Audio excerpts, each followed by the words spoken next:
I'm not adding anything, okay? What document is this? This is Hirschman's testimony before the January 6th committee over, basically everything that happened. Yeah.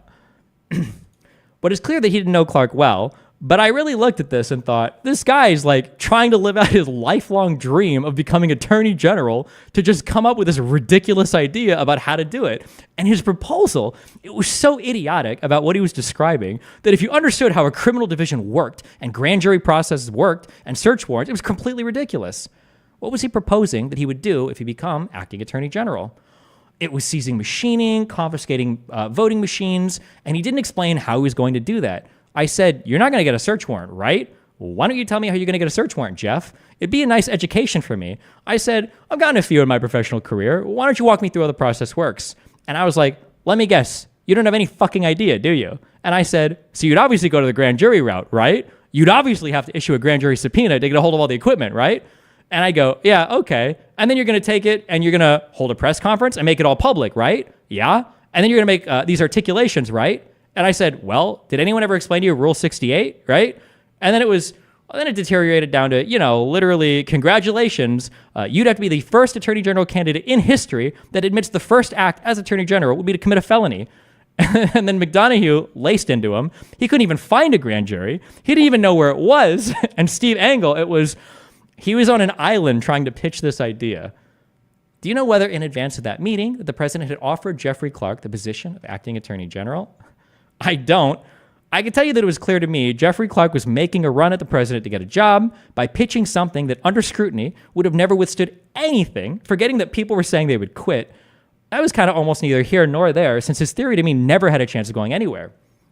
Do you recall whether there was any discussion of the Justice Department sending a letter to state officials asking or telling them that there was voter fraud in their states and asking the state legislatures to convene to consider whether sending an alternate slate of electors? I don't remember the exact language. I know that he prepared a letter that he was proposing to send. He wanted to discuss sharing with the president, and I was not shared with the president, and it was not shared with the president. But I know that he had a letter that Rosen, or either before or after, I don't remember, others described as being nuts. Do you remember whether you ever saw the letter? I probably saw it afterwards. I didn't see it before the meeting. You made reference to possible resignations. Can you tell us about that? Jeff and Rich had said that large groups of DOJ, senior people at the DOJ would resign if Jeffrey Clark got appointed acting attorney general. Do you know who? I mean, Rich and Jeff, obviously. I don't remember who else. And Steve Engel as well. I think Steve may have said it in the meeting. I mean, it was clear to me in that meeting that President Trump was not going to appoint Jeffrey Clark as acting AG. He had been, in my view, completely and absolutely humiliated by, Rich was aggressive and the trial lawyer, as I say, mentality, but everybody was really blasting him. Do you recall whether the president ever said anything to Jeffrey Rosen to the effect of, well, you're not going to do anything for me, but this guy, meaning Jeffrey Clark, would? No, I don't recall that. I've been in a lot of meetings and obviously contentious stuff. I don't know if I ever saw any lawyer get more lambasted and get smashed over the head than Jeff Clark did. And he's so out of touch with reality that I remember he was walking out and he turns to Pat Cipollone and he said, no hard feelings. And I don't remember what Pat said to him. I know we discussed afterwards. If I were them, I would have assigned him to somewhere, the farthest reaches humanly possible, where cell service came every 3 years. I was like, this guy's nuts. Did you say whether you'd resign if Jeffrey Clark was appointed acting attorney general? I don't remember. I might have, but my view was by the time we were done with Jeff Clark, there was no way in the world he was going to get appointed AG. Do you remember? Go ahead. This guy, he got clobbered.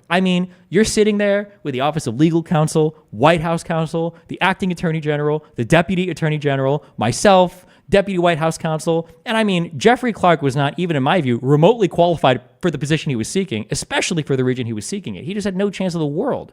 Do you recall Pat Cipollone said whether he would resign if Jeffrey Clark was appointed acting AG? I don't remember. He may have said that. I just don't remember.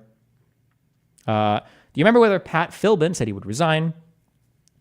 He may have also said it. It may have been possible at some point. Everyone just said it to make the point. I'm just telling you, I really took this as this nut job is trying to live out his lifelong dream of making himself attorney general. And he figured this is the pathway in. He wasn't expecting what happened in that meeting. He was ill-equipped for it. The beatdown that he took.